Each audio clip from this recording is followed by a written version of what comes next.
যে সমন্বয়করা এই ডিসিকে নিয়োগ দিল 10 কোটি টাকা দিয়া, সেই সমন্বয়করা চাঁদাবাজি করলো না?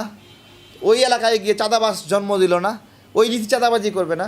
তাহলে এরা কাগজে কলমে প্রমাণিত হলো চাঁদাবাজ, আর চাঁদাবাজ বানাচ্ছে জামাত বিএনপিকে। যেই চেক কাণ্ড ঘটিয়েছে, এই চেক কাণ্ডে কারা কারা জড়িত, কারা কারা জড়িত হওয়ার সম্ভাবনা রয়েছে। যদি ক্ষমতার দিক থেকে আসি আমরা, এই সময়ে ডিসির বিষয়ে সুপারিশ করার অধিকার কার আছে? ছাত্রদের প্রতিনিধি হিসেবে যে উপদেষ্টারা আছে তাদের সবচেয়ে ক্ষমতা বেশি। এরপরে ক্ষমতার দিক থেকে চিন্তা যদি করেন, এরপরে ক্ষমতা কার বেশি? এরপরে ক্ষমতা বেশি হলো আপনার আসিফ নজরুল স্যারের, তাই নয়? তার এরপরে পাশাপাশি আর ক্ষমতা আছে কার এই ডিসিগুলো নিয়োগ দেওয়ার ক্ষেত্রে? আপনার ছাত্রদের পক্ষ থেকে নিয়োগ পাওয়া মাহফুজ সাহেবের, যে প্রধান উপদেষ্টার সহকারী, তাদের ক্ষমতা আছে। আর কার ক্ষমতা আছে এই ডিসিগুলো নিয়োগ দেওয়ার ক্ষেত্রে?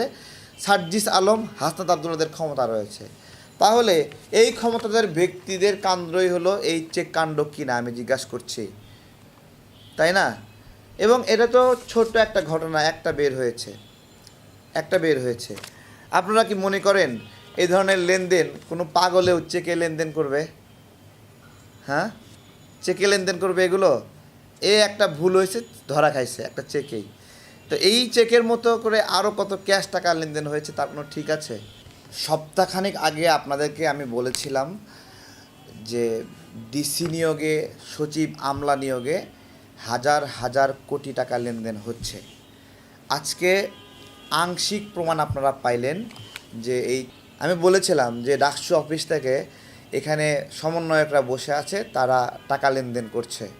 আজকে এই চেকগুলো সেই দুর্নীতির একটা আংশিক, মানে এইটা সেই টাইটানিক সিনেমার বরফের মতো, যে উপরে একটু বরফ দেখা যাচ্ছে কিন্তু নিচে তার প্রায় 20 গুণ বরফ বের হয়ে আছে। তো এই সরকারের যারা দায়িত্বশীল কাদেরকে এখন পর্যন্ত গ্রেপ্তার করা হলো? আমি জানি না এখনও কাউকে গ্রেপ্তার করা হয়েছে কি না।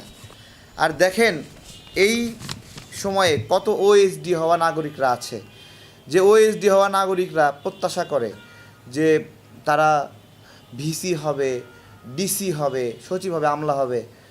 রাজশাহী বিশ্ববিদ্যালয়ের প্রায় 14 বছর ধরে মানে একজন শিক্ষককে ডিপার্টমেন্ট হেড হতে দেওয়া হয় নাই। হ্যাঁ, কারণ তিনি ফ্যাসিবাদের সমালোচক ছিলেন, ঠিক আছে? তিনিও রাজশাহী বিশ্ববিদ্যালয়ের ভিসি হওয়ার জন্য আবেদন করেছিলেন বা চেষ্টা করেছিলেন, যে উনি অনেক দিন আপনার হলো নিপীড়নের শিকার হয়েছেন, কিন্তু পরে দেখা গেল অন্য একজন নিয়োগ পাচ্ছে। চেকটা এখানে একজন ব্যবসায়ীর আর কি, এটা চেকছে ওই সচিবরা আমলারা অনেক ঘাগুমাল, ওরা তো এগুলো বুঝেন।